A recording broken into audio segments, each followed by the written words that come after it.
ayat yang ke-16 sampai ayat yang ke-26 saya akan sampaikan bagi kita pada hari ini. Firman Tuhan ini kita akan baca bagaimana supaya ketika Roh Kudus itu ada di dalam diri kita, kita gak hidup lagi menurut daging, tapi adalah menurut roh. Mari kita baca kitab ini. Saya akan baca ayat yang ke-16. Bapak Ibu, Saudara baca ayat yang ke-17. Demikian kita akan bergantian sampai ayat yang ke-26. Mari. Hidup menurut daging atau roh? Maksudku ialah hiduplah oleh roh, maka kamu tidak akan menuruti keinginan daging. Silakan. Sebab keinginan daging berlawanan dengan keinginan roh, dan keinginan roh berlawanan dengan keinginan daging. Karena keduanya bertentangan, sehingga kamu setiap kali tidak melakukan apa yang kamu. Akan tetapi jikalau kamu memberi dirimu dipimpin oleh roh, maka kamu tidak hidup di bawah hukum Taurat. Perbuatan daging yang nyata, yaitu percabulan, pencemaran, hawa nafsu, penyembahan berhala, sihir, perseteruan, perselisihan, iri hati, amarah, kepentingan diri sendiri, percideraan, roh pemecah, kemudian memabukkan, kesapuran, dan sebagainya. Terhadap semuanya itu peringatkan kamu seperti yang telah membuat dahulu, bahwa pada siapa melakukan hal yang demikian, ia tidak akan dapat memberikan kebenaran. tetapi buah roh ialah kasih, sukacita, damai sejahtera, kesabaran, kemurahan, kebaikan, kesetiaan, Kelemah lembutan, penguasaan diri, tidak ada hukum yang menentang hal-hal itu. Barang siapa menjadi milik Kristus Yesus, ia telah menyalibkan daging dengan segala hawa nafsu dan keinginannya. Jika kita hidup oleh roh, baik dari hidup kita dari hidup oleh roh. Mari kita sama-sama baca ayat ke-26. Dan janganlah kita gila hormat, janganlah kita saling menantang dan saling mendengki. Bapak Ibu, hari ini topik daripada khotbah saya adalah berbicara tentang buah roh. Silakan.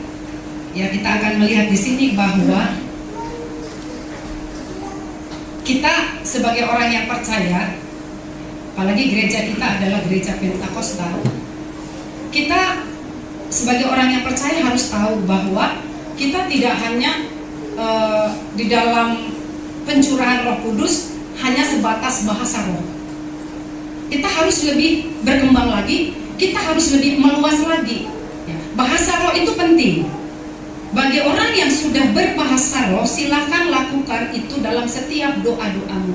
Kenapa? Karena bahasa roh itu berguna untuk membangun diri sendiri.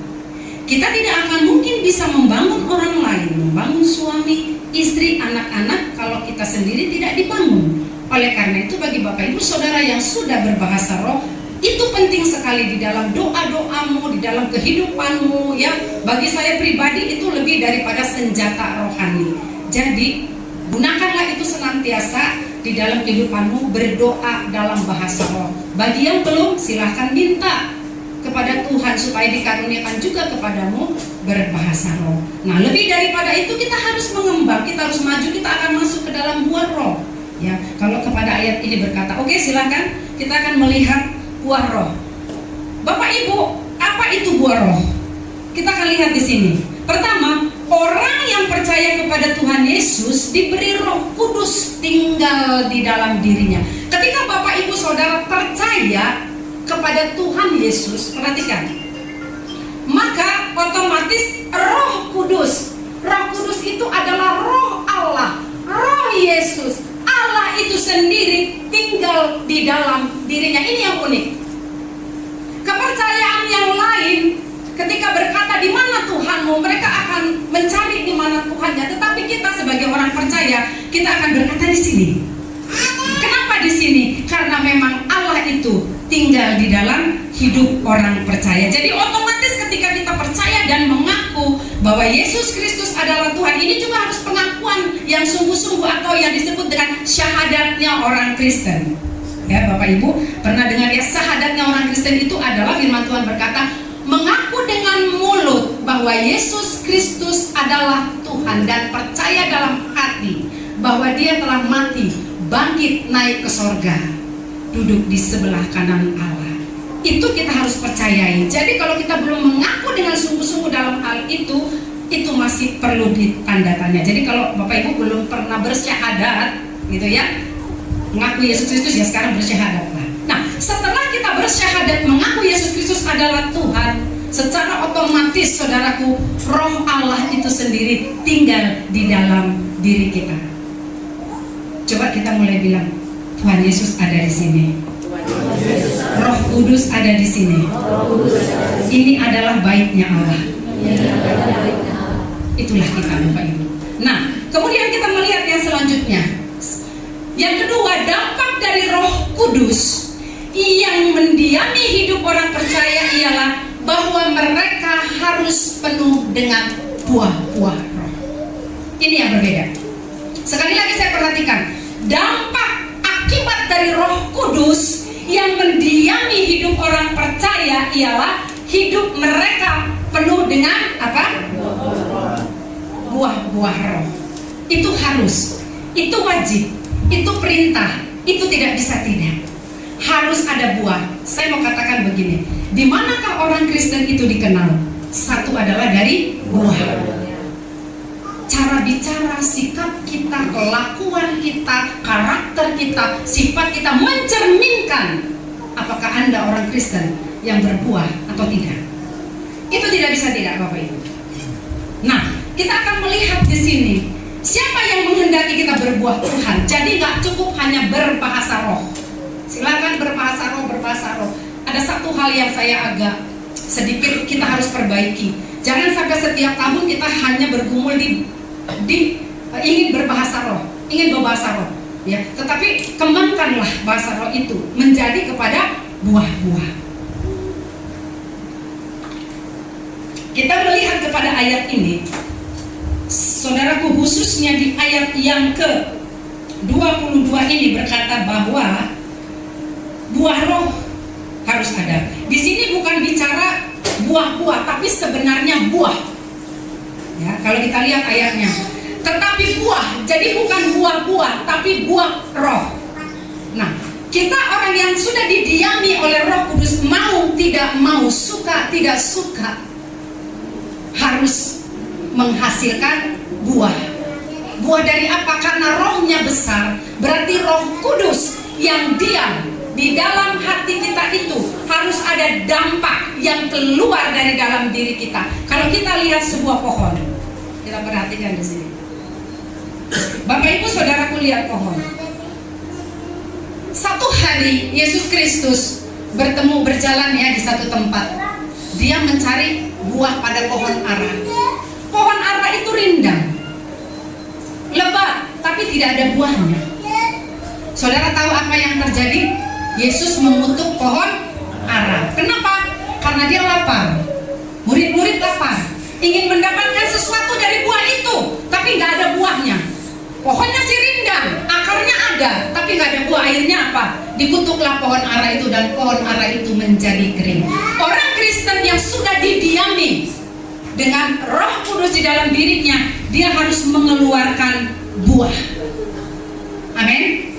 Harus mengeluarkan buah. Apa saja itu buah? Kita akan lihat nomor 3 bahwa buah roh bukan buah-buah roh. Perhatikan, kalau buah roh berarti itu satu, saudaraku. Satu. Kenapa saya bilang begini? Buah roh adalah satu buah rasa sebagai wujud kematangan rohani. Itu adalah bukti saudara sudah matang di dalam Tuhan. Kalau sebuah pohon, kalau baru ditanam dia belum menghasilkan buah, dia masih baru tumbuh mekar, akarnya makin kuat, ya pohonnya makin rindang, makin tinggi, maka dia akan keluar buah. Nah, orang Kristen sebagai wujud bukti kematangan kedewasaannya adalah bahwa dia akan menghasilkan sifat-sifat ataupun buah-buah tadi, satu pohon dengan 9 buah roh rasa. Ya, kita lihat di sini ya, saudaraku. Inilah contoh buah-buah roh yang Tuhan mau kita ada di dalam hidup kita. Ini harus ada, Bapak Ibu. Nggak bisa bilang, nggak bisa Tuhan, saya itu kan masih baru kenal Tuhan, saya itu kan dari lahirnya nggak bisa seperti itu. Pokoknya nggak bisa. Apapun Bapak Ibu Saudara, besar kecil, tua muda, laki perempuan, hamba budak, tuan, pokoknya semua Tuhan menghendaki orang yang sudah didiami oleh Roh Kudus harus harus menghasilkan buah. Kita akan lihat di sini buah. Ya saudaraku, inilah buah-buah. Nanti kita akan mulai satu persatu bahas ya saudaraku. Nah, orang itu harus berbeda dengan yang satu. Kalau ini buah tidak ada, maka hasilnya apa? Kita lihat gambar berikutnya. Saudaraku, kita akan balik kepada ayat yang nanti kita akan lihat ke-17. Ini lihat. Kalau saudara dan saya tidak berbuah, Roh Kudus tidak berbuah dalam diri kita, hasilnya ini. Pada ayat yang ke-17 bilang begini, inilah buah-buahnya. Kalau kita nggak berbuah roh, hasilnya adalah hanya kedagingan. Perhatikan, saudaraku. Coba kita baca yang biru sana, yang ungu. Kelihatan nggak tulisannya? Yuk, mari baca sama-sama. 1, 2, 3. Perbuatan daging telah nyata, yaitu kecandukan, kecemaran, hawa nafsu, menyembah berhala, syirik, perseteruan, perselisihan, iri hati, amarah, kepentingan diri sendiri, persisahan, roh kebencian, kedengkian, kemabukan, pesta pora, dan sebagainya. Ini tertulis dalam Galatia 5 ayat 19-20 yang kita baca tadi. Saudaraku, kalau Roh Kudus yang di dalam diri kita tidak keluar buahnya, maka yang terbukti adalah inilah kita. Inilah yang disebut dengan perbuatan daging, ya, percabulan, kecemaran, penyembahan berhala, sihir, perseteruan, sama seperti ini saudaraku. Keinginan daging, keinginan mata, keangkuhan hidup tidak akan pernah puas yang kamu kejar, berakhir dengan dua pilihan, hidup kekal atau binasa. Bapak Ibu Saudara yang dikasihi dalam nama Tuhan Yesus, ketika kita ada di dalam posisi ini, apa hasilnya? Firman Tuhan berkata di dalam ayat ini, Rasul Paulus tegas mengingatkan kepada jemaat yang ada di Galatia, kamu itu orang percaya tapi hasilnya adalah ini. Bapak Ibu, kalau kita masih hidup di dalam ini, lihat ini. Ini gambaran hati juga, hidup kita. Ternyata kita mencerminkan seperti ini. Firman Tuhan berkata, kalau kita masih hidup dalam kondisi seperti ini, kamu tidak mendapatkan tempat dalam kerajaan Allah. Saudara dan saya kalau masih hidup dalam kondisi seperti ini, sekali lagi saya perhatikan, kita tidak dapat tempat. Kata tidak dapat tempat, gak ada tempat bagimu di dalam kerajaan Allah. Apakah itu kerajaan Allah? Kerajaan Allah adalah kerajaan tempat pemerintahan. Yesus Kristus memerintah di sana. Apakah secara rohani ataukah nanti nyata ketika kita ada di sorga, saudaraku, pemerintahannya nanti kita akan lihat. Inilah dia. Ini gak dapat tempat dalam kerajaan Allah. Bagi kita yang masih hidup dalam kedagingan, seperti Galatia pasal yang ke-17 sampai ayat yang selanjutnya, dikatakan mulai dari 20 ya saudaraku sampai 21, masih hidup dalam seperti ini adalah alamat kebinasaan. Kita kalau udah dibilang gak ada tempat, dibilang gini, Yesus naik ke sorga menyediakan tempat bagi saudara dan saya. Ini tempatmu yang terbaik, tempatmu yang terindah, yang kau nggak pernah ngerti untuk membangunnya, nggak pernah kau pikirkan. Tapi apa yang tidak kita pikirkan Allah akan sediakan. Tapi untuk orang yang seperti ini, tempat tidak ada baginya. Bapak Ibu perhatikan, Galatia pasal yang ke-5 ayat 16 sampai 26 ini sangat tegas bagi kita. Mari jemaat GPPI yang ada di tempat ini, kita jangan hidup lagi menurut daging. Amin. Jangan hidup lagi menurut daging, tapi kita harus berubah. Ini tinggalkan, kita kembali kepada hidup yang tadi. Ayo balik kepada gambar yang tadi. Inilah yang harus kita hasilkan sebagai bukti kita orang percaya. Ini buktinya saya percaya nih. Ini ada buah. Buah-buah apa sajakah dari ke-9 buah ini yang harus kita hasilkan sebagai bukti Roh Kudus Allah itu sendiri tinggal dalam diri kita? Yuk silakan kita akan lihat. Yang pertama adalah Kasih. ya, yang tulisan kasih varian. Ya, kita akan lihat tulisan ini Bapak Ibu. Sifat atau karakter. Buah itu berbicara dengan sifat ataupun karakter kita yang didiami oleh Roh Kudus akan menghasilkan buah. Yang pertama adalah apa? Kasih. Bapak Ibu, buah yang harus keluar dari diri kita semua, mau anak-anak, mau orang dewasa, laki perempuan, pokoknya yang harus keluar, yang harus tampak, yang harus kelihatan. Bapak Ibu, buah itu harus bisa dinikmati orang lain. Hidup orang Kristen nggak pernah diajarkan Tuhan hanya untuk diri sendiri. Engkau hidup jadi orang Kristen hanya untuk diri sendiri, tapi hidupmu harus menghasilkan sesuatu yang bisa dinikmati. Dinikmati oleh suami, dinikmati oleh istri, dinikmati oleh anak, dinikmati oleh orang tua, dinikmati oleh orang-orang lain. Hidup kita harus nyata dan tampak. Yang pertama adalah kasih. Orang Kristen identik dengan kasih. Itu kita harus bilang. Lihat, orang lain itu tahu bahwa ciri-ciri orang Kristen itu adalah kasih. Orang Kristen identik dengan kasih. Kasih yang dimaksud di sini adalah kasih agape. Saudaraku, kalau kita lihat pelajaran anak sekolah, ada kasih apa aja yang bicara di Alkitab? Satu agape, kedua apa anak sekolah? Wah, yang mana kalian? Saya nggak tahu. Guru sekolah minggu. Kasih agape terus kasih. Ada yang tahu? Kasih filia. Kasih apa lagi? Kasih eros. Hanya tahu eros ya? Kasih storge. Ini keempat kasih harus tahu, karena Alkitab kita ketika ada tulisan kasih, maksudnya apa? Itu ada bahasa aslinya. Nah, kasih yang dimaksud dalam buah ini adalah kasih yang agape. Kasih agape itu adalah kasih Allah kepada umat manusia. Kalau kasih eros itu kasih cinta antara lawan jenis. Itu namanya eros. Kemudian kalau storge kasih sahabat atau kasih keluarga? Keluarga ya. Jadi keluarga harus saling mengasihi. Satu hari nanti ada pelajarannya. Kemudian filia kasih persaudaraan. Berarti lebih meluas. Nah, bicara buah, salah satu adalah kasih yang agape. Kenapa kasih agape? Karena kasih agape adalah kasih yang mencerminkan Allah kepada manusia. Nah, kasih Allah kepada manusia itu tercermin di dalam 1 Korintus yang ke-13. Banyak orang salah mengerti tentang kasih. Orang bilang gereja itu nggak ada kasih.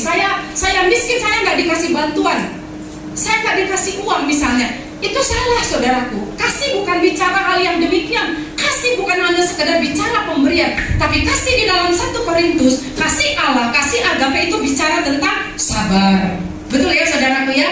Sabar, apalagi murah hati. Kita sama-sama baca, apalagi tidak cemburu. Semua baca. Tidak memegahkan diri, tidak sombong, sopan, tidak cari keuntungan sendiri, bukan pemarah, tidak simpan kesalahan orang, menutupi segala sesuatu, sabar menampung segala sesuatu. Saudaraku, ini harus keluar dari dalam diri kita. Sabar satu dengan yang lain. Kata sabar itu ya saudaraku, saudara mungkin lihat yang mengesalkan, saudara mungkin lihat yang menjengkelkan, saudara mungkin lihat pasanganmu, suamimu, istrimu, anakmu melakukan kesalahan. Kita diajar untuk sabar.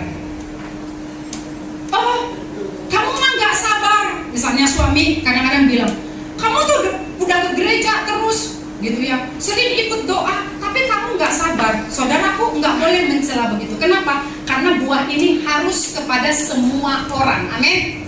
Nggak bisa kita menuduh orang, kita bilang kamu nggak sabar, dia sendiri nggak sabar. Jadi semuanya harus buah. Buah ini harus, suami harus punya, istri harus punya, anak harus punya, semua orang harus punya.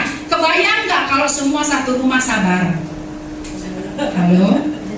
Maaf, kalau semua satu rumah kita, ada mama, ada papa, ada anak-anak, semuanya sabar, kebayang nggak? Apa yang terjadi dalam rumah kita?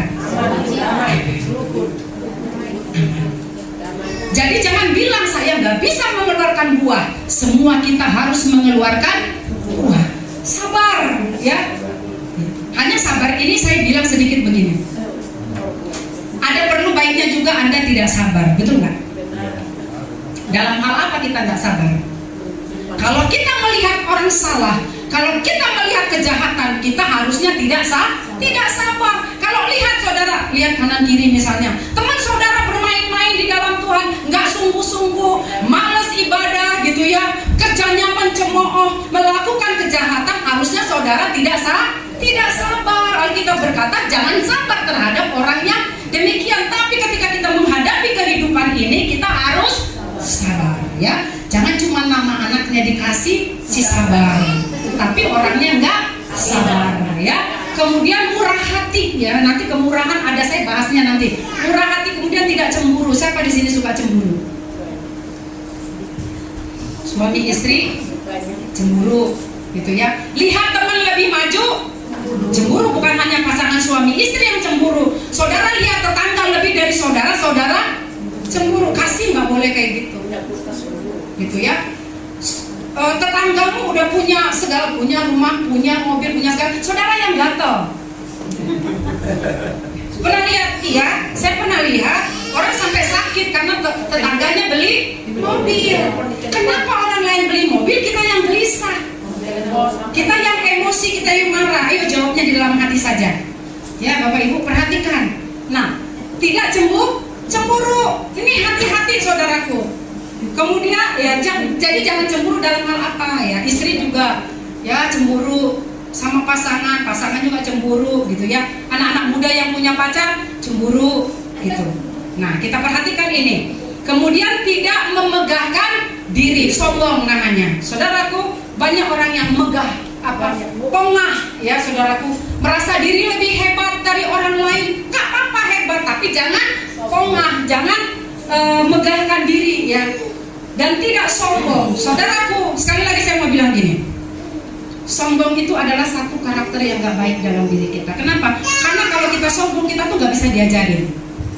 Biasanya orang sombong itu merasa lebih dari orang lain, itu namanya sombong. Lebih pintar, lebih kaya, lebih tahu, lebih segala-galanya. Orang kayak gini susah dikasih firman. Kalau saya sampaikan firman, saudara akan protes aja di sana dalam hati ini. Maaf, itu orang sombong. Dalam dengar firman hati-hati. Kenapa orang kayak gini gak akan bisa terima pengajaran? Karena udah merasa tahu. Banyak sih yang tahu, nanti akhirnya jadi apa? Orang Farisi, ahli Taurat. Hati-hati ya, jangan sombong. Kalau udah Tuhan berfirman, apakah melalui hambanya atau siapa? Karena yang disampaikan adalah firman Tuhan. Jadi jangan sombong. Kemudian sopan. Maaf ya, banyak orang tidak sopan.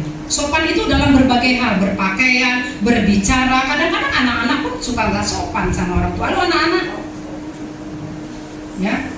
Kadang-kadang istri pun tidak sopan sama suami bicara, betul? Apa lo? Maaf ya, kesopanan itu harus dijaga. Masa di rumahnya harus dibuat harus sopan?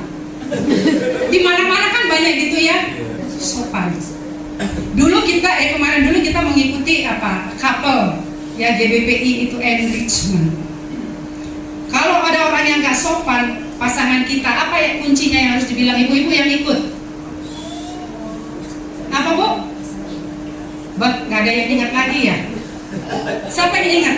Ibu Herlina. Kalau udah suami mulai nadanya tinggi, mulai gak sopan, apa ya Mas? Ingatkan dia. Nah, yang tahu ini hanya orang yang ikut kapel kemarin, Kak Sutri. Itu tolong diingat, jangan lupa ya Bapak. Jadi sopan, maaf sekali. Kadang-kadang justru suami istri itu sering gak sopan bicara satu dengan yang lain. Sekarang saya mau bilang gini. Dulu saudara waktu masih ini tentang keluarga juga ya saudara, anak-anak juga enggak ini. Dulu waktu bapak dan ibu pacaran manggilnya apa sama pasangannya? Sayang. Apalagi bebek. Saya udah lihat orang bebek, apa honey, apalagi hasian, dan lain sebagainya, betul ya? Waktu masih pacaran. Tapi sudah menikah, udah punya anak-anak, makin gak sopan manggil pasangannya apa? Boy. Maaf ya. Coba perhatikan suami dan istri gini. Sekarang gini, makanya duduknya berdampingan. Lihat, coba lihat pasangannya. Siapa yang manggil boy? Maaf ya. Kita tuh kadang gak sopan juga.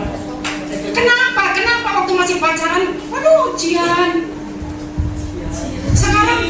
Sekarang kalau udah bilang gini ya kalian anak-anak juga gitu nih, anak-anak nih hati-hati. Anak-anak perhatikan orang tua. Mungkin dia coba lihat handphonenya. Siapa tahu dia juga sayang-sayangan di sana. Sama yang bukan muhrimnya dia sayang-sayangan. Kalau sudah jadi, aduh ngomong sayang itu gele. Aneh, justru aneh sayang. Kalau udah jadi malah saya nggak tahu Pusirain apakah pernah mengucapkan Cian. Makin tua bilang sayang gitu. Ya, nggak ada itu. Orang bilang gini, enggak zamannya, malu. Bisa gitu kan? Sekarang saya mau bilang, kenapa dulu pacaran pegang tangan terus gandengan, enggak malu? Kenapa sekarang udah jadi pasangannya gandengan? Betul nggak? Hati-hati Bapak dan Ibu. Nah ini kita harus kembali perbaiki dalam hidup kita ya. Kok sekarang kita nggak sopan sama pasangan kita, sama orang lain. Bicaranya anak-anak nih, kadang-kadang nggak sopan. Kalau sama orang tua, beda dengan sama orang. Sama guru cium tangan, betul kan anak-anak? Sama guru cium tangan, sama orang tuamu kamu cium tangan nggak? Perhatikan anak-anak, ya. Sama guru, iya. Terus sama temen apa? Iya, cepiki, gitu ya. Sama orang, iya tante. Kalau sama mama, sama orang tua, sama papa apa? Naon. Dipanggil, hati-hati loh saudara. Ya. Anak-anak kan gitu kan? Coba sama orang lain. Nah ini kita harus pelihara kembali. Makanya saya bilang kalau buah-buah ada di dalam rumah kita pasti akan berbeda.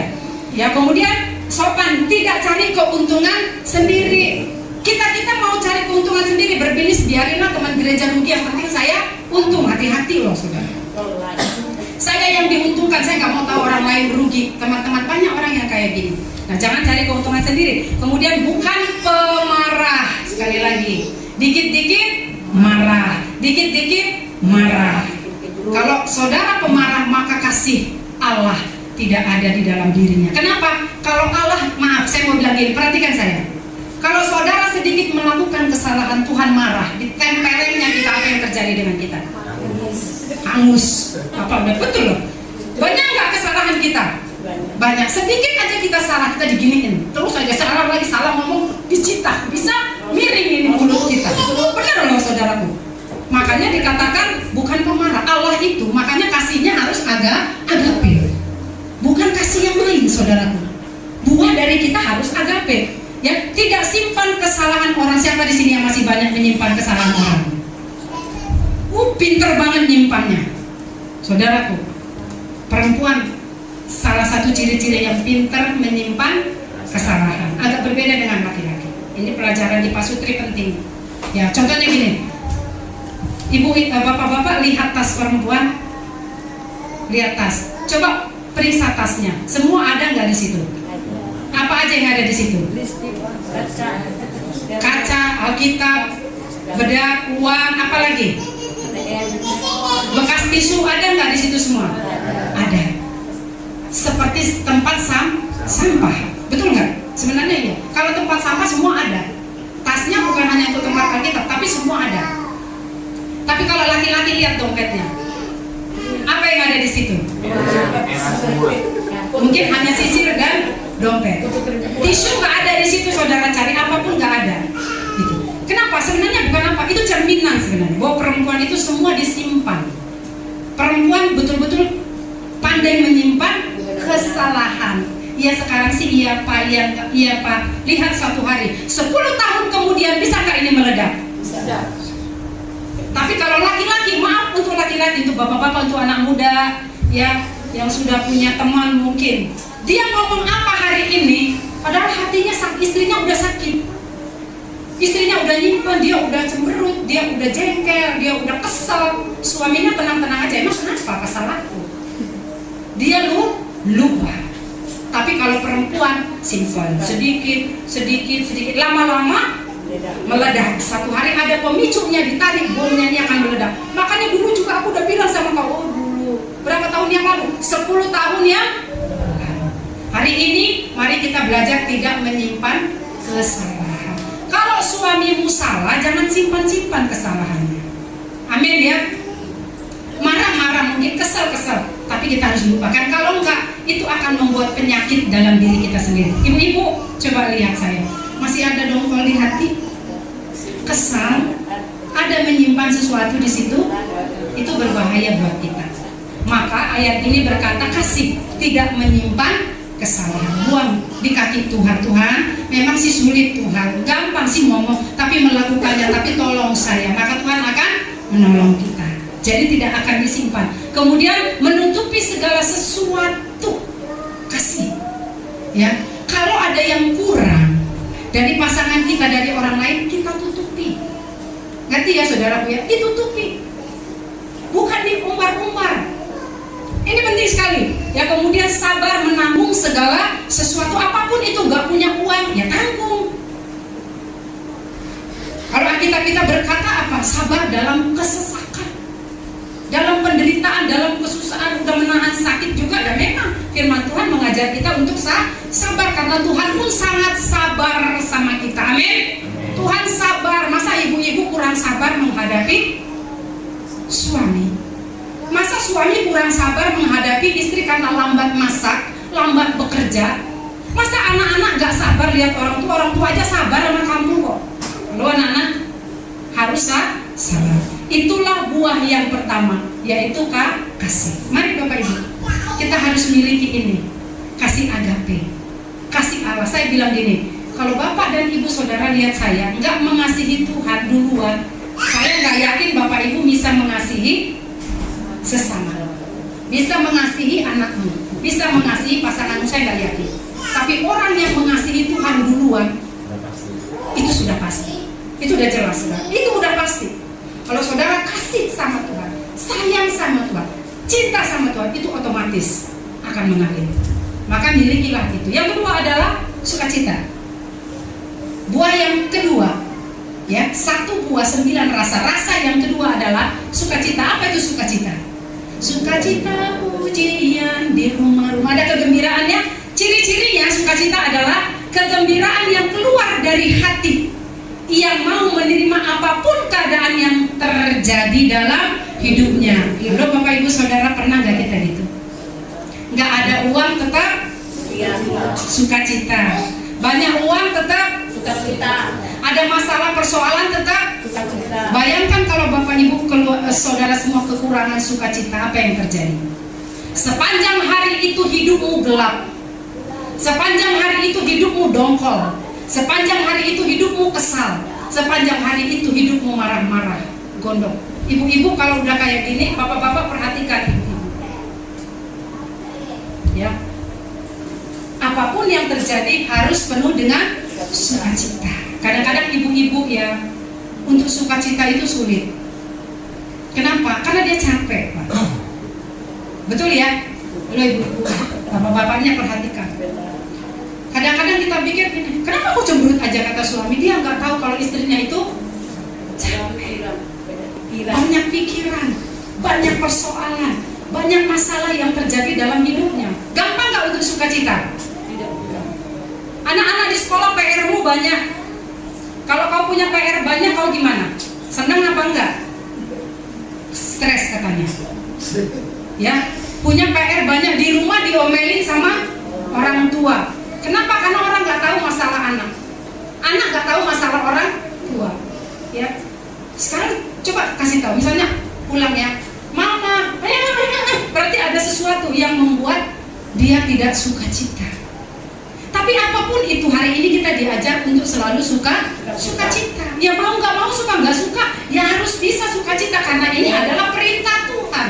Dalam segala keadaan apapun, juga siapa yang mengajarkan ini? Rasul Paulus. Saudara tahu, bersukacitalah senantiasa, katanya di dalam Alkitab. Senantiasa katanya selalu. Posisi Rasul Paulus mengatakan sukacita ini adalah bahwa dia sedang ada di dalam penjara. Dia ada di satu tempat penyiksaan. Dia tertolak, dia dimusuhi, dia nggak makan, dia susah hidupnya. Tapi dia ajarkan, bersukacitalah kamu senantiasa. Saudaraku, saya tahu ini hanya Tuhan yang bisa. Karena Roh Kudus yang menguatkan kita untuk selalu bersukacita. Nah, ini harus keluar di dalam hidup kita, ya. Jadi ketika kita menerima segala sesuatu dengan baik, kita akan bisa bersukacita. Saya gini, Bapak Ibu. Ketika saya tidak bisa menerima sesuatu, misalnya katakanlah gini ya, saya punya keinginan gitu, umpamanya, anak saya maunya jadi direktur, ini umpama nih, maunya jadi direktur gitu. Ketika keinginan saya itu tidak tercapai, saya akan merasa gelisah, saya nggak suka cita, saya nggak senang. Tapi ketika saya bisa menerima bahwa anak saya nggak harus jadi direktur, baru bisa jadi orang, betul ya? Ya, dia jadi kerja apa sih artinya, hanya di kantor kecil juga. Bisa sebenarnya. Nanti Tuhan menyertai dia dengan berkat-berkat. Ketika kita bisa menerima keadaan itu, biasanya kita baru bisa bersuka cita. Kalau kita nggak bisa terima keadaan itu, kita nggak akan bisa sukacita. Makanya kita harus bisa menerima keadaan apapun juga. Ya udahlah Bapak Ibu, kalau memang anakmu nilainya mampunya segitu, ya jangan marah. Ya memang dia mampu nilainya 7, mau dipaksa 9. Anak orang lain 10. Kita nggak bisa bilang begitu. Ketika kita bisa menerima bahwa kemampuan anak kita seperti itu, ya kita akan bisa bersuka cita. Ibu-ibu, ketika kemampuan suamimu memberi uang hanya segitu setiap bulan, ketika ibu-ibu tidak bisa menerimanya, maka Anda tidak akan bisa bersuka cita. Tapi kalau bisa menerima, ya udahlah, gitu ya, dikasihnya hanya 20 juta Bu. Misalnya ya, 10 juta, 5 juta, berapa? Ya udah, kalau kita bisa terima itu dengan lapang dada, biasanya kita bisa bersuka cita. Jadi sukacita itu harus keluar. Kegembiraan yang mendalam yang timbul dari hubungan pribadi dengan Tuhan. Saya yakin orang yang bagus hubungannya dengan Tuhan, persekutuan hubungannya dengan Tuhan, dia akan bisa bersuka cita sekalipun dia menghadapi banyak kesulitan hidup. Kenapa? Karena tinggal di dalam Tuhan. Roh Kudus itu yang akan memimpin hidupnya, maka buahnya keluar, saudara. Lalu masih bersama dengan saya? Ya. Biar kita memiliki sukacita. Kita boleh bilang, saya harus bersuka cita. Dalam segala keadaan apapun, saya harus bersuka cita. Itu harus keluar, saudara. Ini perintah Tuhan, bukan saya. Kenapa? Karena dampaknya kalau Anda nggak suka cita, Anda susah sendiri. Anda repot sendiri. Anda nggak akan jadi berkat bagi orang lain. Orang lain hanya jadi kawan, jadi batu sandungan bagi orang lain. Orang lain akan mencemooh. Allah percuma ke gereja. Orang akan bilang begitu. Percaya sama saya. Allah percuma dia berdoa, percuma melayani. Itu akan terjadi. Makanya mukanya jangan. Kalau muka berseri-seri. Kulihati wajahmu, kemuliaan Raja. Kenapa lagu itu seperti itu? Kenapa? Karena dijauhkan dari muka yang murhing. Terus tahu muka murhing? Ya gitu ya, terus saja cemberut. Segi apa? Kadang-kadang ada orang gini loh, wajahnya nggak cantik, tapi karena wajahnya penuh dengan kemuliaan, keceriaan, jadi beda loh. Tapi cantik juga, coba lihat garis-garisnya. Cantik juga pasti ada yang bilang cantik tadi. Itu sudah.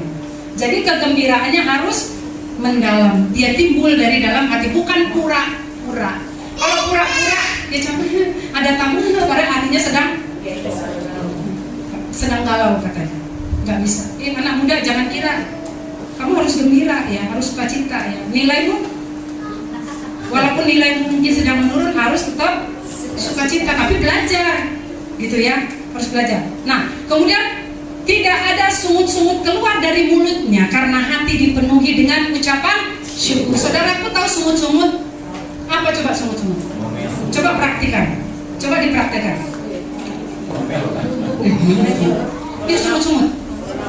Saudara tahu apa yang paling dibenci Tuhan terhadap orang Israel? Sungut-sungut. Contohnya sungut-sungut gini. Ini mah uangnya hanya segini. Maksudnya segini. Itu sungut-sungut. Orang Israel udah ada makanan, terus mana? Makanannya kayak gini, pengen daging. Maaf ya, itu namanya sungut. Udah ada juga segini, gak pernah mengucap syukur. Hati-hati, suatu hari akan topik khotbah kita mengucap syukur. Saudara tahu lawan sungut-sungut itu adalah mengucap syukur. Coba praktekkan mengucap syukur setiap hari. Tuhan, terima kasih hari ini aku bangun. Saudara masih bisa bangun, perlu mengucap syukur nggak? Atau sungut-sungut? Semuanya itu sungut-sungut namanya. Dan Allah paling membenci orang yang kayak gini, saudara. Terus aja gini. Bapak-bapak, maaf ya bapak-bapak, pulang ke rumah. Paling heran saya kalau bapak-bapak paling banyak sungut. Maaf. Jadi saya paling aneh kalau bapak-bapak itu paling rewel, kayaknya enggak sifatnya kayak gitu. Jadi bapak-bapak di rumah, maaf, belajar untuk tidak sungut. Nanti istri dan anak-anak tuh nggak sejahtera. Kalau ibu-ibu sedikit agak itu kayaknya hal yang biasa, tapi juga bukan berarti cari keuntungan ya. Untuk bersungut ngomelnya lihat aja, itu wajar aja. Kenapa sih kamu harus mandi, harus beresin ini, harus beresin? Karena memang dialah yang melakukan tugas-tugas itu di dalam rumah. Tapi kalau bapak-bapak yang udah kayak gini, ini berbahaya sekali.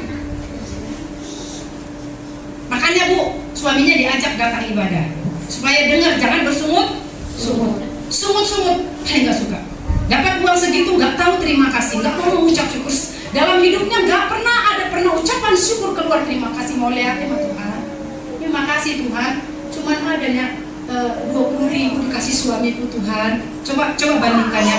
Tapi 20.000 ini Tuhan, kalau dibelanjakan dapat apa lah Tuhan 20.000. Tapi ya udahlah, segini adanya aku mengucap syukur aja Tuhan. Aturlah ya Tuhan supaya ini bisa cukup. Beda nggak saudaraku hasilnya? Ya. Tapi kalau saudara kerjanya bersungguh-sungguh, udah dapat juga 5 juta, 3 juta, terus saja mau lagi. Dan bari ngomel-ngomel. Semua harus dipaksa kerja keras supaya dapat. Hati-hati saudara. Ya, tidak ada sungut-sungut. Itulah suka buahnya harus keluar. Yang ketiga adalah damai sejahtera. Kira-kira kita nggak bosan ya di sini. Amin. Penuh dengan damai sejahtera. Apa itu damai sejahtera? Ada orang yang nggak damai hatinya, kesel sama ibu gembala khotbahnya gitu. Ada yang nggak tenang duduk di kursinya. Damai sejahtera, tidak ada perang. Tahu perang? Di rumah kerjanya hanya perang. Perang mulut, perang piring, perang gelas, perang semua. Gak ada damai sejahtera dalam rumah. Saudara pernah lihat rumah orang Kristen gak ada damai sejahtera, kerjanya akan ribut. Hati-hati, halo. Siapa di sini yang kerjanya ribut aja tiap hari di rumah? Tidak ada kerusuhan, rusuh rumahnya. Berpindah barangnya bukan karena salah menempatkan, tapi karena dilempar, dibanting, saudara. Aman dalam hubungan kita dengan orang percaya. Bapak Ibu, saya berharap buah harus kita nikmati di dalam kehidupan kita. Jangan ada perang mulut lagi dalam rumah kita. Jangan lagi ada adu mulut, terus aja hanya perang, terus aja gak ada damai sejahtera, terus ribut saudara didengar oleh tetangga. Kehidupan kita tidak jadi kesaksian, tidak ada buah yang dilihat, gak ada keuntungan yang dipetik. Suami terhadap istrinya gak ada buah yang dinikmati karena kerjanya hanya suka perang aja. Ya apalagi kalau perang Ukraina sama Rusia, semua keluar ya saudaraku, bom apapun semua senjata-senjatanya dikeluarkan. Hati-hati kalau ada perang, kita pasti akan menggunakan segala senjata untuk berperang. Ya air mata lah keluar, apalagi misalnya gitu ya, maki-makian lah keluar. Hati-hati saudara. Kalau ini ada dalam hidup kita, nggak akan ada damai sejahtera. Menciptakan hubungan yang harmonis dengan orang lain. Ya harmonis lah Pak. Kenapa sih? Ya makanya gini, banyak sekali hubungan keluarga sekarang nggak harmonis. Lihat saya, Pak. Coba cek di rumahmu harmonis nggak? Tahu harmonis? Ya, saya nggak usah terjemahkan tapi ngerti ya. Harmonis, anak-anak bisa nyaman, tenang. Di dalam rumah itu, rumahku adalah istanaku. Kenapa? Karena ada keharmonisan di situ, ada kedamaian, ada ketenangan, ada kesejukan di situ. Orang kalau mau berdoa bisa nggak tenang? Enak nggak kalau ada? Bisa. Tapi saudaraku, kalau tidak ada ketenangan, tidak ada keamanan di situ, nggak ada keharmonisan, boro-boro bisa suami istri mau berdoa. Siapa di sini yang masih menerapkan suami istri bisa berdoa bersama? Bisa nggak suami istri? Kemarin kita di couple diajarin, suami pegang istrimu, lihat matanya. Bener loh. Siapa di sini pasangan? Coba sekarang berani nggak lihat mata pasangannya? Lama sambil bilang aku cinta padamu. Wah nggak ada itu Bu dalam kamus Bu. Wah Bu, kenapa? Karena senang rusuh, kena ada kerudung, ribut aja, nggak ada keharmonisan. Sekarang kata menciptakan berarti Bapak Ibu sendiri yang harus gimana caranya supaya harmonis di dalam rumah? Ciptakan. Contohnya gini, ibu kalau ngomel melulu berarti nggak harmonis, ya berhentilah ngomel. Berarti apa? Keharmonisan itu Bu harus kita yang ciptakan. Anak-anak, supaya rumahmu harmonis ya janganlah orang tuamu itu, ya jangan kamu juga ya bikin hal-hal yang membuat nggak harmonis dalam rumah, betul? Kalau dipanggil, kalau gini, kalau bapak dan mama marah, kamu dipanggil terlalu lama, ya jangan lakukan lagi. Lihat anak-anak muda, lihat saya. Ya, jangan sampai gini. Kalau ibu gembala yang manggil kamu, kamu cepat. Tapi kalau bapak sama mama yang manggil kamu, gehala, ya, tak dulu, bari nadanya juga. Nggak boleh gitu. Anak-anak saya kasih tahu. Firman Tuhan katakan apa? Hormati orang tuamu. Kok kamu kamu sama temenmu lebih sayang daripada orang tuamu, hati-hati. Orang tuamu itu orang tua yang melahirkan dan membesarkan kamu, mendidik kamu. Tanpa orang tua kamu gak bisa seperti sekarang. Lihat anak-anak muda saya, ya Salomo ya. Tanpa orang tuamu kamu gak bisa kayak sekarang ini. Jadi jangan lawan orang tua. Hormati orang tuamu, ciptakan keharmonisan. Bapak sama mama paling gak suka kalau saya kayak gini. Ciptakan keharmonisan di dalam rumah. Kalau rumah tangga harmonis, ingat Bapak dan Ibu perhatikan saya. Kalau rumah tanggamu harmonis, nanti anak cucumu akan mengikuti kehidupan yang harmonis. Tapi kalau Bapak dan Ibu kerjanya bertengkar aja, ribut aja, lihat anak-anakmu. Kalau dia berumah tangga, dia akan contoh. Pertama yang dia contoh dan dia tiru adalah orang tuanya. Oh, rupanya berumah tangga itu adalah lempar piring. Rupanya berumah tangga itu adalah maki-makian. Itu akan nggak bisa enggak, saudara. Akan terbawa dalam kehidupan orang lain. Jadi tolong perhatikan, ciptakanlah hal yang harmonis. Bagaimanapun caranya ciptakan supaya rumah tanggamu adalah rumah tangga yang harmonis, sehat jasmani dan rohani, bahagia segala keadaan yang baik. Itulah damai sejahtera. Perlu nggak kita sehat jasmani? Maka harus dijaga. Kalau udah sakit-sakitan jadi sejahtera nggak di rumah. Mama mau kerja udah sakit, pinggang mama. Memang perlu sehat itu ternyata membuat kita damai sejahtera. Rohani juga harus sehat. Kalau rohani sakit, kerjanya jengkel, marah, sebel, itu rohaninya sakit. Nah, semuanya harus sehat. Yang ketiga, yang keempat, buara yang keempat adalah kesabaran. Amin. Kita harus sabar. Sabar tidak bersedia membalas kejahatan dengan kejahatan. Umumnya kita tidak puas, saya harus balas. Itu sifat orang di luar Tuhan, kedagingan, iya. Balas membalas. Tapi di dalam Tuhan, Tuhan ajarkan kita jangan membalas kejahatan dengan kejahatan. Ini firman Tuhan, Bu. Ini firman Tuhan, Pak. Memang firman Tuhan mengajarkan hal yang demikian sama kita. Yang kemudian sabar, ya, sabar menghadapi cobaan. Kalau memang lagi masa paceklik, ya sabar. Ya, kalau memang masanya lagi Covid, ya sabar. Betul loh, saudara. Orang dunia aja bilang orang sabar dikasihi Tuhan. Lihat apa-apa ya sabar. Ini buahnya harus terlihat. Udahlah, kita harus sabar. Ya, kesabaran itu tidak lekas marah. Ya, kemudian putus asa, patah hati, dan dia harus tabah. Sering sekali orang Kristen itu orangnya mudah putus asa, cepat patah hati. Belum kerja apa-apa sudah patah. Saya udah bilang pelayan-pelayan hati-hati, jangan mudah patah hati. Jangan mudah putus asa. Belum apa-apa dikerjakan kita sudah putus asa. Kaum bapak misalnya, ini contoh ya, semangatnya baru ada, belum ada sebulan, baru 2 kali misalnya, gitu ya. Terus pada nggak datang, cepat putus asa. Jadi nggak dikerjakan lagi. Bagaimana harusnya seperti apa, nggak lagi. Nah, kita juga hati-hati gitu. Anak-anak muda, kau juga jangan mudah putus asa, jangan mudah menyerah. Kalau nilaimu sekarang belum baik, masih ada waktu untuk memperbaiki diri. Ya, saya kasih semangat, kakak Kristi semangat. Ya udah, kalau sekarang kamu harus hadapi kayak gini, jangan mudah patah hati. Orang yang mudah patah hati tidak akan pernah bisa maju. Dia akan terus ketinggalan. Karena apa? Karena hidup ini nggak ada yang mulus, saudaraku. Hidup ini selalu banyak tantangan dan rintangan. Ketika kita menghadapi sesuatu, kita langsung patah semangat kita, patah hati kita nggak akan bisa. Firman Tuhan katakan, kecillah kekuatanmu, nggak bisa apa-apa. Ya saudaraku ya, kemudian tidak mudah menyerah di bawah penderitaan. Hidup orang Kristen itu penuh dengan penderitaan. Penderitaan karena apa? Bukan penderitaan kemiskinan ya, tapi karena Kristus. Mungkin saudara dikucilkan, mungkin saudara di tempat kerjaan dilihat dan lain sebagainya. Semua ada banyak penderitaan, tetapi kita harus tahan menanggung itu. Kemudian yang orang sabar itu harus menghindari perselisihan. Kalau di rumahmu kira-kira ada pemicu, oh saya kalau kayak gini ujung-ujungnya akan berkelahi, akan berselisih paham, kita harus menghindar.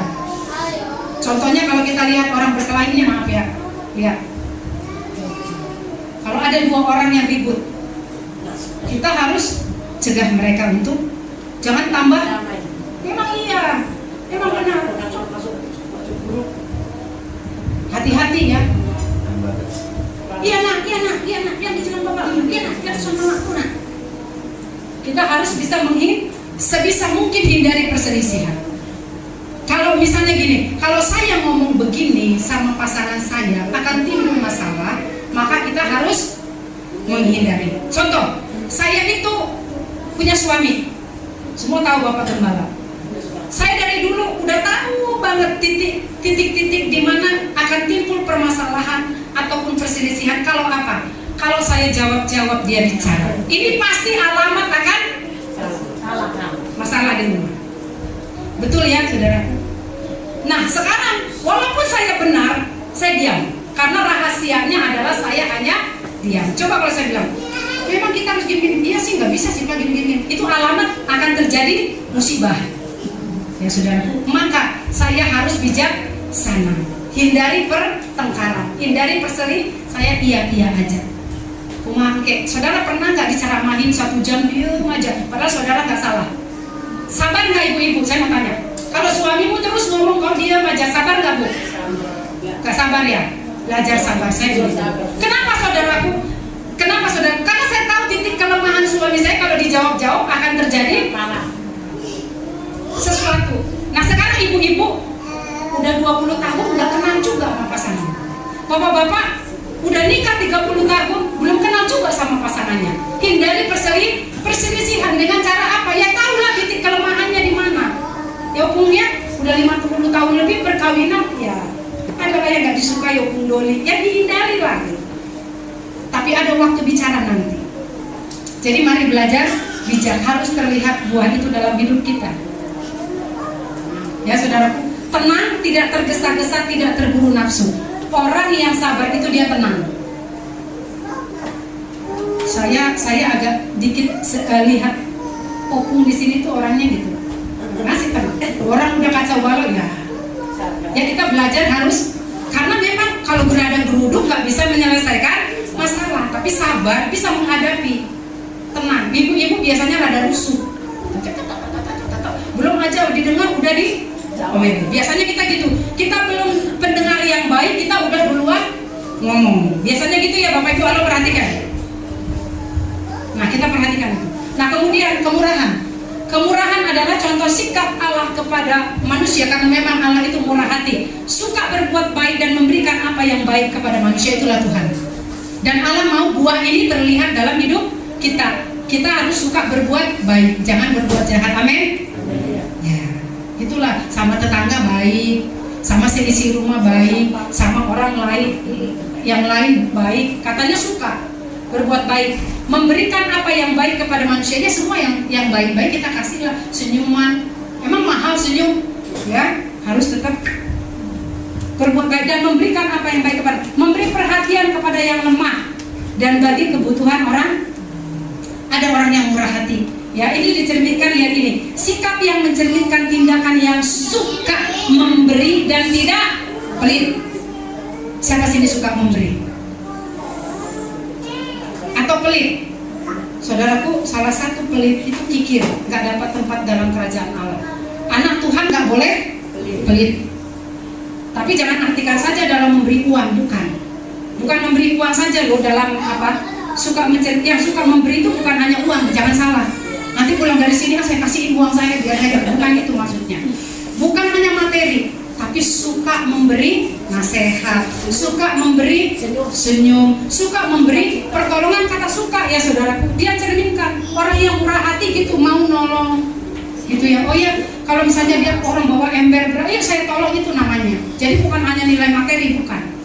Ya, suami-suami mungkin suka nolong istri, lihat istrinya dari pagi sampai sore terus saja kerja, cuci piring, apa yang masak. Bapak-bapak cuma duduk-duduk aja kipas-kipas, main HP dan lain sebagainya. Perhatikan, kita harus punya sikap yang mencerminkan tindakan yang suka memberi. Berilah pertolongan gitu. Udah capek lihat istri terus-terusan kayak gitu.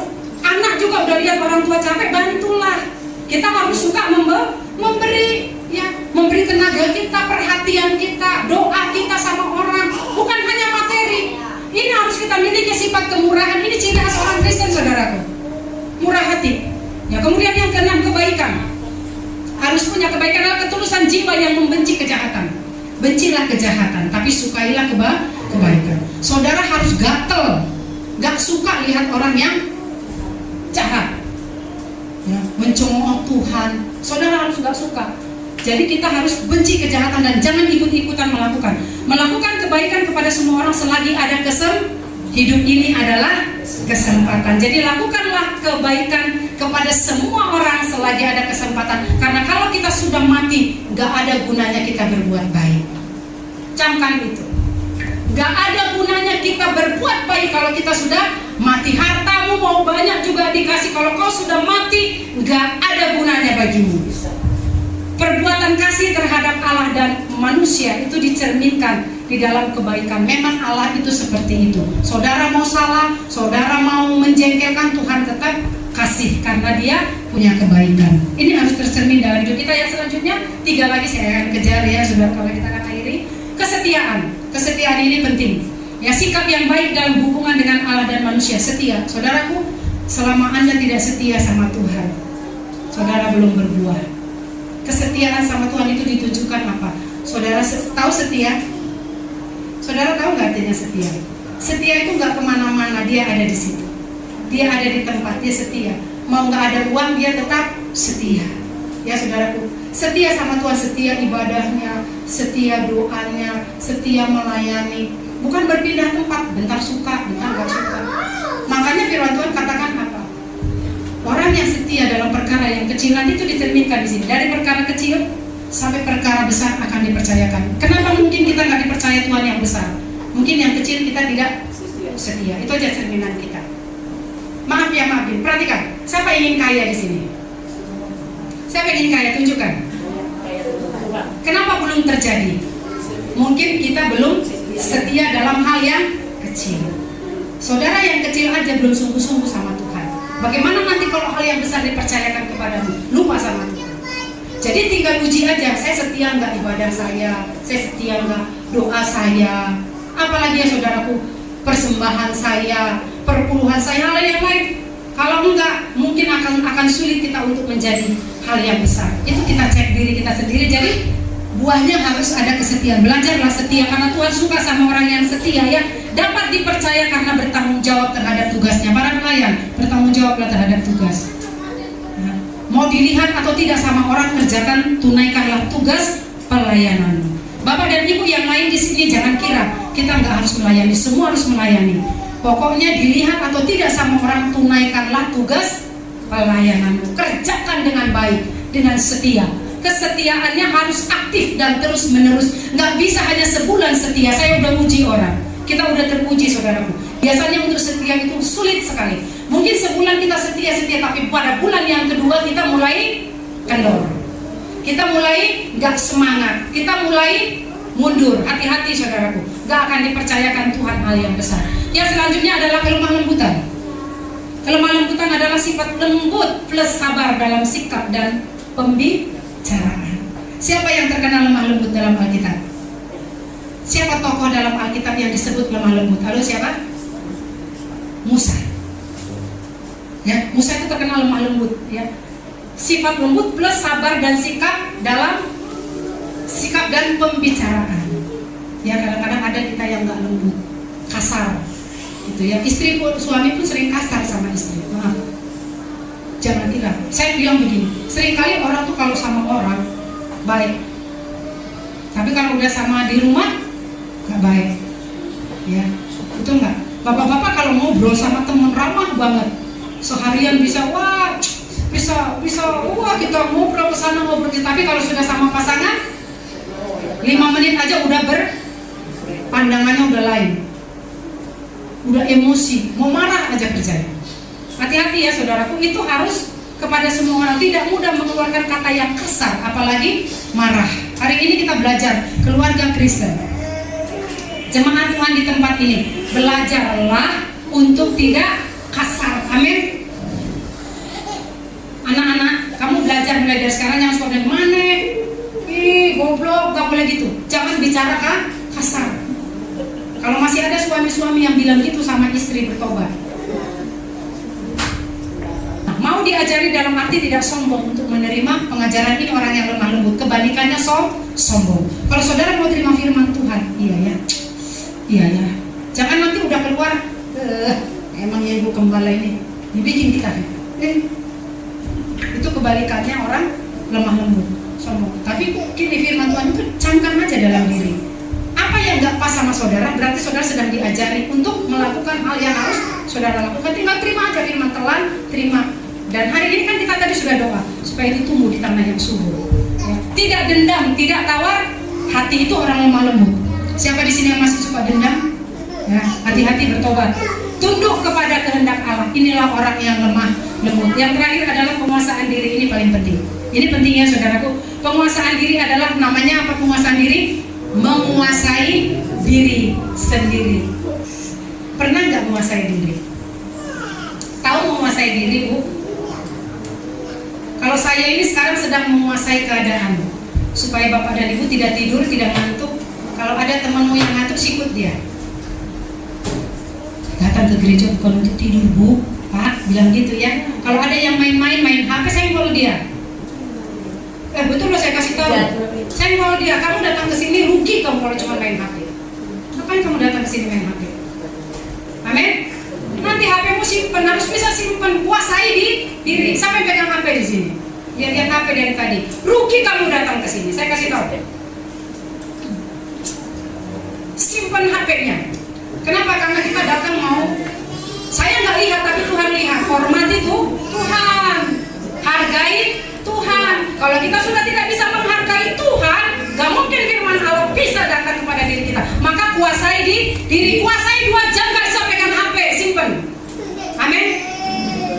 Bila perlu ditaruh di depan sana. Itu namanya menguasai diri. Gak lihat-lihat, gak sabar. Masa baru klinting sedikit, wah udah mau lompat. Gitu ya. Saya lihat kenapa di rumah ini bisa menguasai diri gitu ya. Kita bicara. Zaman sekarang ini yang paling identik dengan kehidupan manusia apa? Smartphone, HP. Ya, telinga bapak-bapak, ibu-ibu, saudara nggak bisa mendengar suara yang risik, klinting langsung. Padahal di sana sedang berdoa. Papa sama mama sedang ngajak doa, mesbah keluarga. HP udah gini-gini deh. Padahal nggak ada apa-apa. Cuman kelentik, cuman temanmu aja bilang, hei, cuman bilang begitu. Iya, cuman bilang gitu. Cuman kasih gambar gitu dia. Tapi saudara udah nggak sabar, saudara nggak bisa kuasai diri. Coba kuasai diri lah 2 jam. Jam 12. Tuhan nggak minta kita 12 jam di sini. Coba kalau Tuhan bilang 12 jam gemar dia rasa di sini, pada mau nggak? Kan nggak mau. 2 jam. Dari 24 jam, 2 jam saudara nggak bisa kuasai diri. Saudara nggak bisa tenang duduk manis di situ dengerin ibadah sama Tuhan 2 jam loh. Berlebihan nggak kita ini? Hati-hati loh. Nanti Tuhan main-main kok sama Tuhan. Ya Tuhan itu baik, tapi juga dia nggak bisa dipermainkan. Jadi kita harus menguasai diri dalam segala hal. Artinya gini, saudara ada di lampu merah sebenarnya tenang naik motor. Nggak ada orang satupun, tapi lampunya lampu merah. Ingin hati mau? Karena nggak ada orang lain. Tapi dia tenang, dia itulah orang yang bisa menguasai diri. Dia tunggu lampunya hijau. Itu namanya menguasai diri. Bapak-bapak, ibu-ibu mau marah, mau emosi, mau meluapkan amarah, tapi nggak jadi karena dia bisa menguasai diri. Itulah namanya penguasaan diri. Tadi mulutnya pokoknya nanti nyampe di rumah. Tapi nggak jadi karena dia menguasai diri. Hati-hati ya saudara. Nah, memiliki sifat mampu memiliki kuasa atau otoritas untuk mengarahkan, ya, memerintah atau melarang diri sendiri terhadap hawa nafsu. Contoh, halo anak-anak muda, perhatikan saya tahan sampai jam 1 di sini. Lihat. Kuasai diri terhadap nafsu. HP-mu itu bisa nggak kamu klik, kamu buka hal-hal yang mengundang hawa nafsu? Bisa nggak? Bisa. Bapak-bapak, bisa nggak? Anak muda bisa nggak? Kamu gampang, kamu lebih cerdas. Anak muda lebih cerdas loh membuka itu. Bisa nggak sebenarnya kamu klik itu muncul? Bisa. Tapi kamu harus belajar untuk menguasai diri, menahan hawa nafsu. Sebenarnya udah ingin buka, udah gregetan, makan udah mau melotot ingin buka, tapi dikuasai. Itu hebat. Makanya orang yang kayak gini disamakan apa dengan firman Tuhan? Sama seperti seorang pahlawan yang merebut kota. Itulah hebatnya menguasai diri. Ada yang porno-porno di situ, ada yang nggak baik di situ. Aduh, matanya udah mau melotot ya. Anak-anak bukan buka pelajaran, tapi buka yang kayak gitu. Hati-hati kamu. Kuasai matamu, kuasai hatimu, kuasai pikiranmu. Tahan tanganmu yang mau klik ini, itulah menguasai diri. Hawa nafsu, amarah, ya, amarah udah pokoknya udah nggak jadi marah, itulah menguasai. Ibu-ibu lolos nggak di situ? Belum? Mari kita belajar ya, saudaraku. Hasrat, ya, hasrat, keinginan. Banyak keinginan kita ini yang nggak tercapai, betul? Tapi kalau itu sesuatu yang baik, nggak apa-apa. Hasratnya, emosi. Lihat orang, emosi. Lihat apa, emosi. Ya? Ingin marah, ingin apa, hati-hati. Kemudian kecanduan. Ini saya mau tekankan, kecanduan. Saudara harus bisa menguasai diri dalam kecanduan. Sekarang banyak sekali orang candu dengan apa? HP. Candu, betul? Lebih bagus dia ketinggalan hal yang lain daripada HP-nya. Ya, HP bapak-bapak. Candu tuh apa, saudara? Ingin terus. Judi, maaf. Sekarang banyak godaan di judi. Saya harus tegas sama jemaat GBPI di tempat ini. Kita harus bisa menguasai diri untuk tidak kecanduan terhadap apa? Judi. Bapak-bapak, banyak PR bapak-bapak terhadap anak-anak.